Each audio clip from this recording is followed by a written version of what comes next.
Welcome to the channel, boys, and in this video we're going to be talking about the regular season predictions of at the end of the 2019-2020 regular season.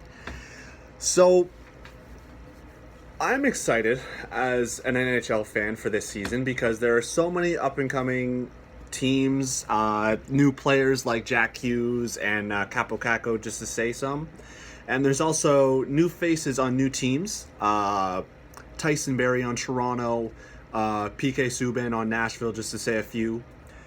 But yeah, let's get right into this. We're going to start with the East, and we're going to start with the Metro Division.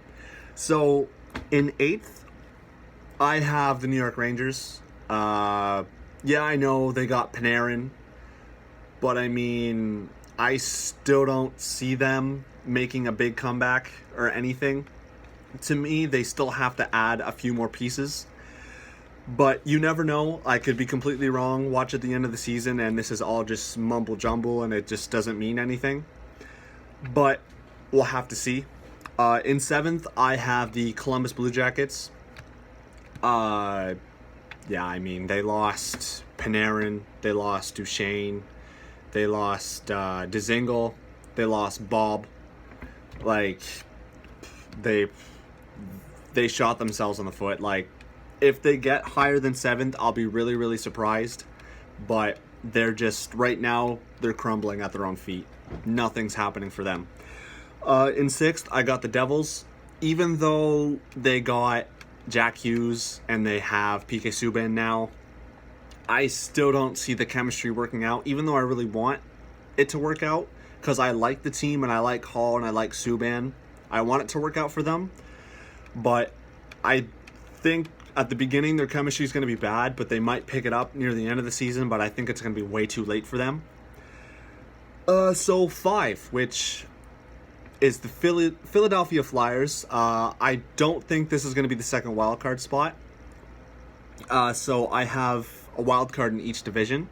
So that means Philadelphia is just going to be edging out.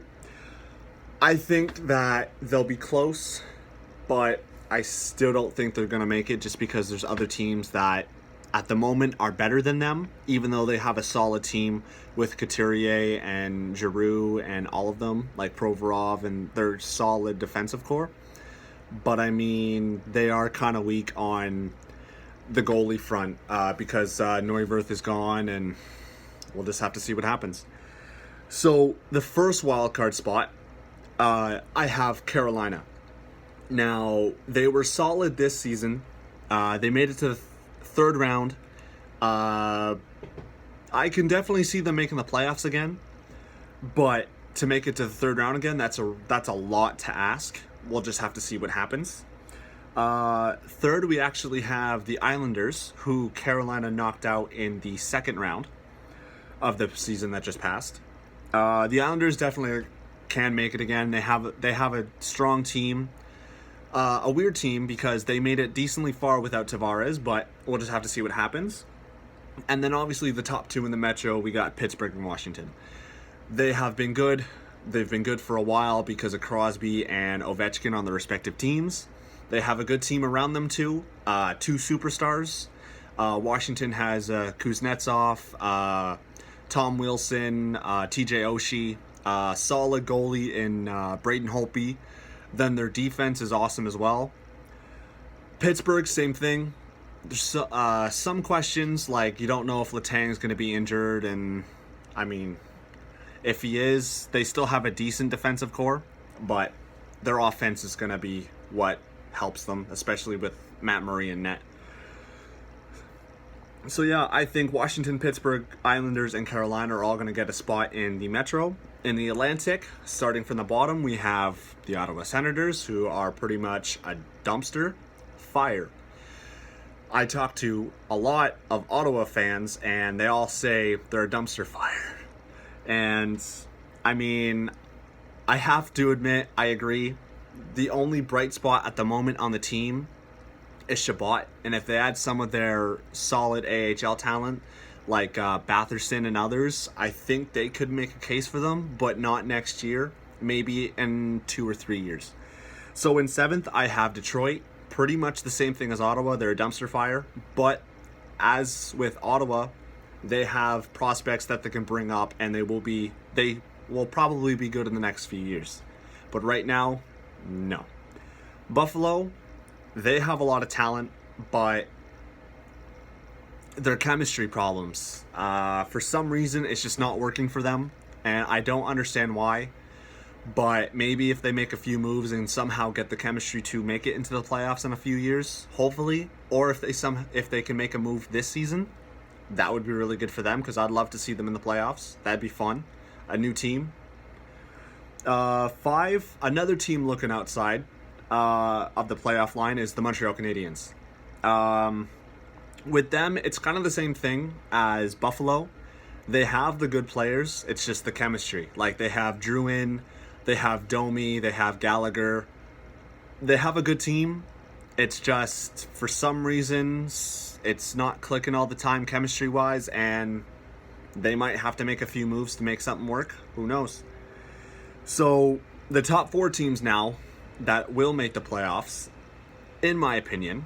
So, 4, Florida, with the new member of Bobrovsky for their goalies. I definitely think they can make it in the playoffs. Bobrovsky is one of the best goalies in the league, and Florida last year, in my opinion, the only reason they didn't make it was because of their goalie situation. Luongo wasn't doing that. I mean, not terrible, but not what he could be.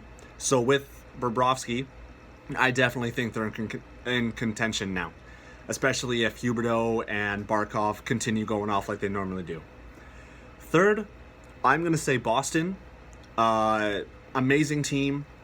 They were amazing last year. I know they're going to still do good. I know Bergeron is getting up there in age, but he's still going to man that line with Marchand and Pasternak on his wings. And I mean, they have a solid goaltender in Rask.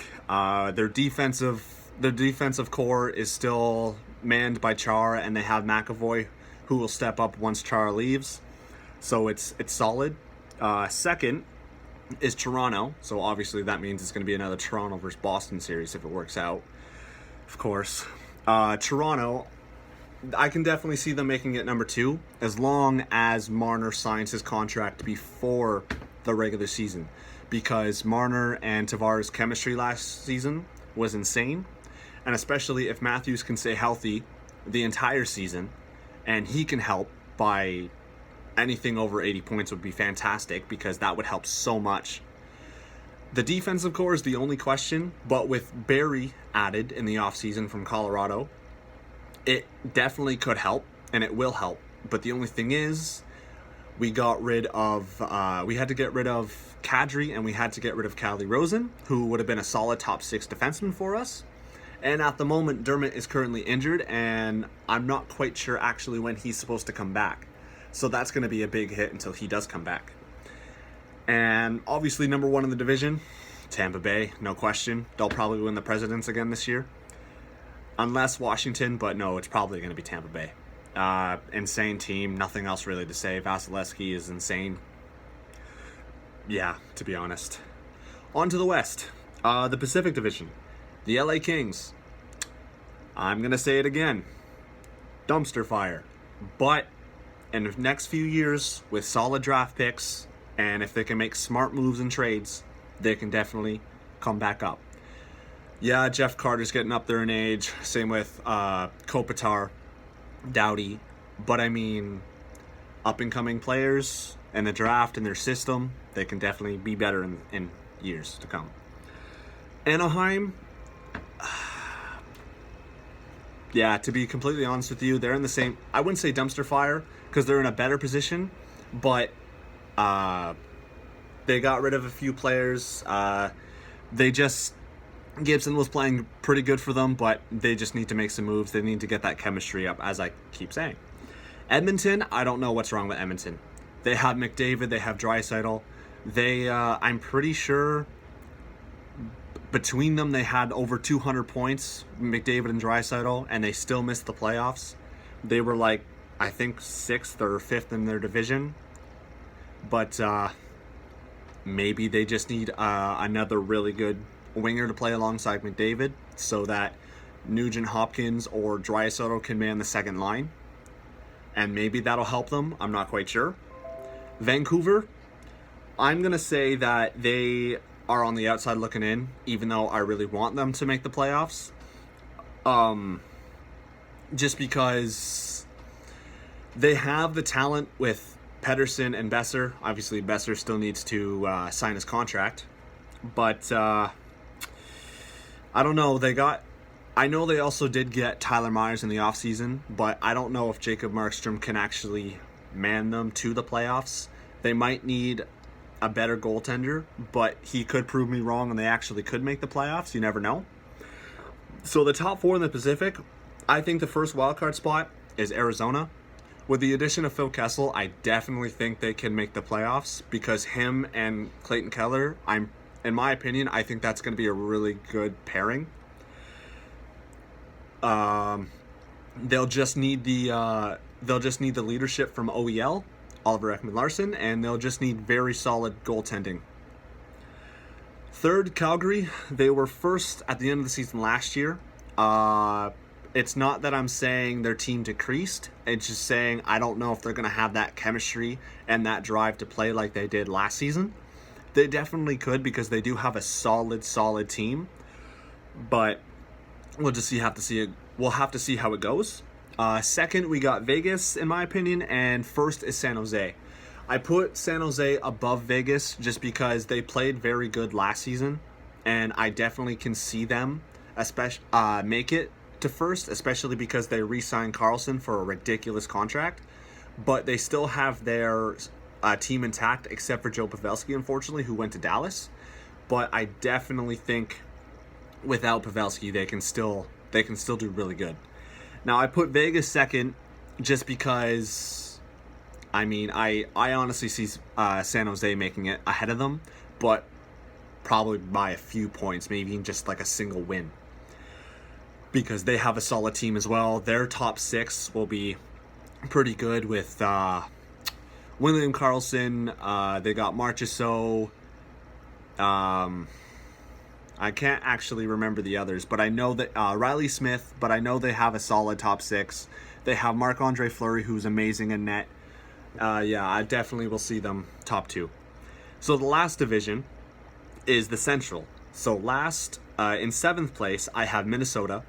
I definitely see them being there. I know, in my opinion, they're a decent team, but the Central is a pretty good division, so I can't see them passing other teams.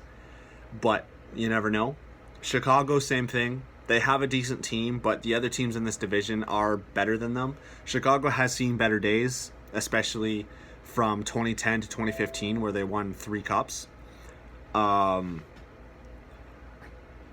With Colorado, I hate saying this, but I want to see them back in the playoffs, but I don't think it's actually going to happen. If they would have kept Varlamov, I think they can go back. I just don't know if Philip Grubauer can actually carry them to the postseason. Unless they make a trade for a better goaltender, I don't see them making it. Now, the top 4 teams in fourth, the first wild card in the Central, I have Winnipeg. Reason being is because they lost Tyler Myers and they lost Jacob Trouba. Myers went to Vancouver and Trouba went to the Rangers. Now, the reason I say fourth is because still at the moment they haven't signed Kyle Connor and they haven't signed Patrick Laine. They still have decent depth to the team, but if they don't sign them right away, it's going to be harder for them to make the playoffs. But if they do eventually sign and pull a Nylander from last year, I can still see Winnipeg make the playoffs. Now in third, I have Dallas. So with Dallas, they made a good move getting Joe Pavelski in the offseason. That's just going to further help them. No matter where he plays, top line, second line, even third line, it will not matter. He will help in every way, shape, or form. Ben Bishop, if he can play as he did last season with his amazing numbers and record, Dallas in the playoffs, no problem. St. Louis, I put second. The 2019 Stanley Cup champions. I can definitely see them making a push again. I don't think they lost too many players in the offseason. I think they might have just lost Pat Maroon. They might have lost one or two more players, but I don't think so. So I definitely see their team making it again because they kept it intact. Now that means Nashville would be first. So their team is solid. They added Duchesne. That'll help them. Pekka Rinne, even though he didn't have the best season statistic-wise, he can definitely make a comeback, no problem, and definitely help Nashville Predators make the playoffs and be first in the Central. So there it is. There's my regular season predictions for the 2019-2020 regular season. And thanks for watching. Drop a like, subscribe to the channel, and peace.